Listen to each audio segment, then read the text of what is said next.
আগের ভিডিওতে তোমরা দেখেছো যে মামার বাড়িতে এসেছি পুজোতে। তো পরের দিন ভোরবেলাতে গিয়েছিলাম পাঠাবলি দেখতে, গিয়ে দেখলাম পাঠাবলি শেষ হয়ে গিয়ে চলছে পুষ্পাঞ্জলি। তারপর মা এখানে হরিলুটের বাতাসা কুড়িয়ে এনে দেখাচ্ছিল, তো সেই বাতাসার জল খেয়ে বেরিয়ে পড়েছিলাম মামাদের বাগানে।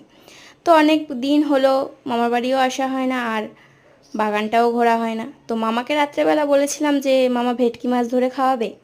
তো মামা সবার কথা রাখতে পুকুরে জাল ফেলে ধরেছে ভেটকি মাছ। মামাদের অনেকগুলো পুকুর আছে, তো এই পুকুরটা থেকে ধরলো ভেটকি মাছ। তারপর এই পুকুরটাই ধরতে এসেছিল রুই মাছ। আর এই পুকুরে না অনেক পরিমাণ মাছ আছে, সঙ্গে জলটাও অল্প, তাই রাজাদা এখানে হাত দিয়েই মাছ ধরেছে দেখো। তারপর এখানে রুই মাছ পাইনি, এখানে জাল ফেলে ধরা হয়েছিল আর একটা বড় ভেটকি মাছ। সত্যি কথা বলতে আমার না মাছ খেতে ততটাও ভালো লাগে না, কিন্তু এই ধরা দেখতে খুব ভালো লাগে।